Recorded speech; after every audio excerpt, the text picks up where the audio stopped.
हम अपने important questions की सीरीज़ को कंटिन्यू करेंगे। इसमें जितने भी वन लाइनर क्वेश्चन हैं उसको इस तरीके से करेंगे कि इसके आसपास की सारी ही चीज़ें जहाँ से क्वेश्चन बन सकते हैं वो कवर हो जाएं। इस तरह से एक क्वेश्चन के कितने क्वेश्चन बन जाएंगे और चीज़ें भी आसानी से याद हो जाएंगी। तो सबसे पहले है पिपली, टंकन और विडंग के मिश्रण का प्रयोग भाप प्रकाश ने किस में निर्दिष्ट किया है?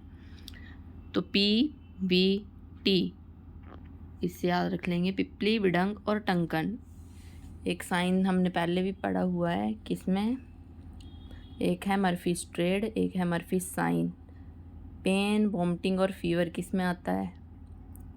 वो आता है मर्फी स्ट्रेड में। और मर्फी स्ट्रेड किस में आता है? अपेंडिसाइटिस या कोलिसिस्टाइटिस? तो मर्फी स्ट्रेड आता है अपेंडिसाइटिस में और साइन किस में आता है? कोलिसिस्टाइटिस में। तो PVT, पिपली, विडंग, टंकन हम किस में देंगे? गर्भ निरोधक होता है, एज अ कॉन्ट्रासेप्टिव भाप प्रकाश ने इसको यूज़ किया है।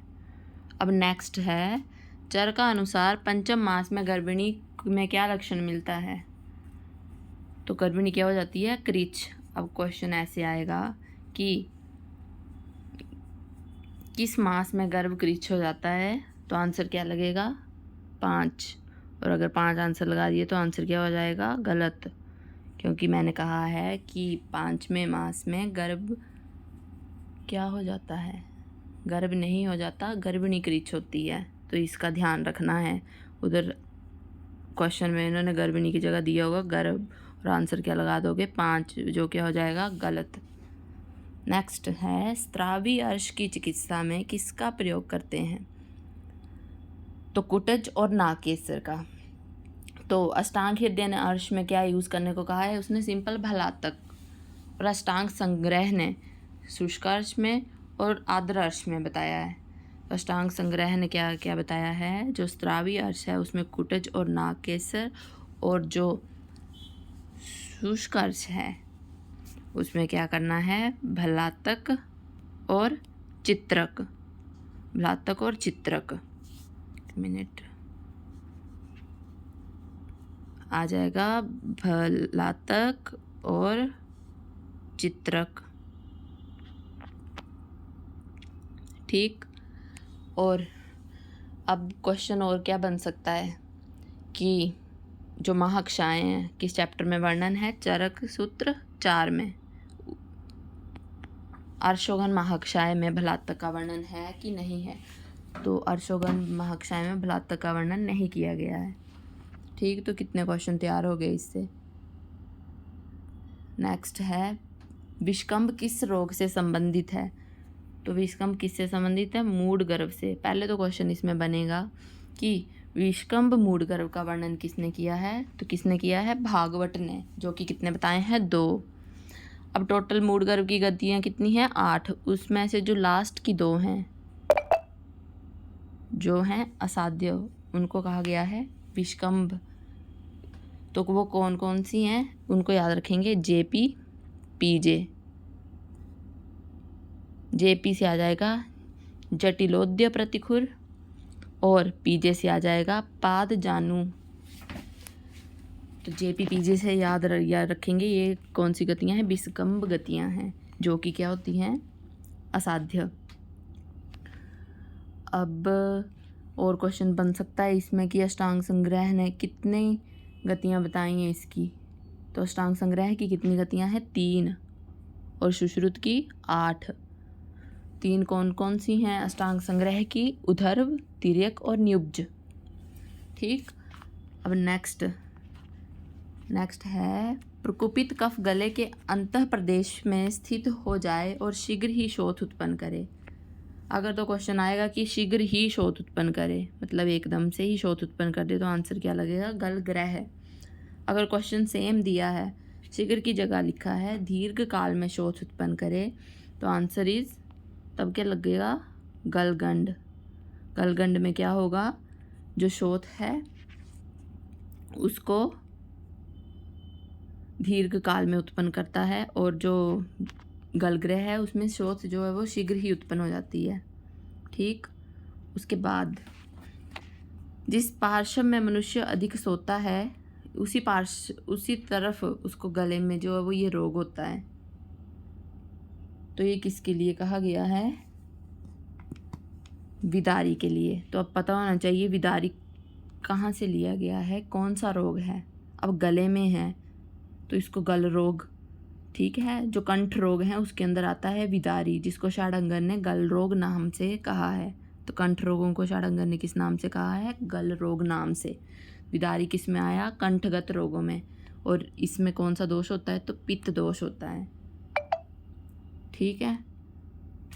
अब नेक्स्ट, फक का कारण क्या होता है? तो किसने वर्णन किया है? पहले तो इसका काश्यप ने। और भी इसकी चिकित्सा भी बड़ी इम्पोर्टेंट है, कि चक्कर का प्रयोग किया गया इसमें, तो वो सारा पढ़ेंगे। तो किसके कारण होता है? इसका कारण क्या है? श्लेष्मिक दूध से होता है, या तो गर्भवती जो माता है उसके दूध से होता है। ये कर लेना इधर, श्लेष्मिक दूध से, या कफ जो दूध है वो पीने से, या गर्भवती माता का दूध पीने से, ठीक। तो उसके बाद है मक्कल शूल होता है। मक्कल क्या होता है? कि जो डिलीवरी के टाइम कुछ अंदर रह जाए, प्रॉपर क्लीनिंग ना हुई हो, उसको उसकी वजह से, अंदर रहने की वजह से अंदर शूल उत्पन्न हो, तो उसको कहते हैं मक्कल शूल, ठीक है। तो आफ्टर डिलीवरी कुछ अंदर रह जाए तो उसको क्या कहते हैं हम? प्रसव के बाद। मतलब कि मक्कल शूल कब होता है? आफ्टर डिलीवरी, मतलब प्रसव के बाद, ठीक है। तो अष्टांग संग्रह ने क्या बताया इसमें कि कहाँ दर्द होगी, कि शूल कहाँ उत्पन्न होगी? तो बस्ती, एक तो पहली आ जाएगी बस्ती, दूसरी है मूर्धा, तीसरी है उदर। तो इधर मूर्धा का मतलब सिर से नहीं समझना है, मूर्धा का मतलब है जो बस्ती के ऊपर का जो हिस्सा होता है उसके लिए कहा गया है मूर्धा। और जो अष्टांग हृदय हैं उन्होंने कहा है सिर, बस्ती व कोष्ठ शूल। सिर में शूल होगा, बस्ती में शूल होगी, और जो कोष्ठ है वहाँ पे शूल होगी, ठीक है। और इसमें सबसे अलग क्या पूछा जाएगा कि माधव ने क्या बोला? इसने सबसे अलग कहा है। इन्होंने कहा है कि शूल होगी हृदय प्रदेश में, मतलब कि हृदय में शूल होगी। और इसकी चिकित्सा भी, मक्कल की चिकित्सा भी क्या होती है? अंशुमति द्वयक्वाथ का इसमें प्रयोग करते हैं, जो कि हम उधर जो हृदयगत आवरण होगा उसमें भी हम अंशुमति का प्रयोग करते हैं। तो इधर भी जो मक्कल शूल माधव ने क्या बोला है? अंशुमति द्वय का प्रयोग करेंगे, क्योंकि यहाँ क्या हो रहा है? हृदय में शूल। अब नेक्स्ट है क्षीर बस्ती किस में देते हैं? तो क्वेश्चन के अकॉर्डिंग इधर आंसर लगा है भगन में। वैसे क्षीर बस्ती और कहाँ कहाँ दी जा सकती है? गर्भक्षय में देते हैं, ठीक। अब नेक्स्ट है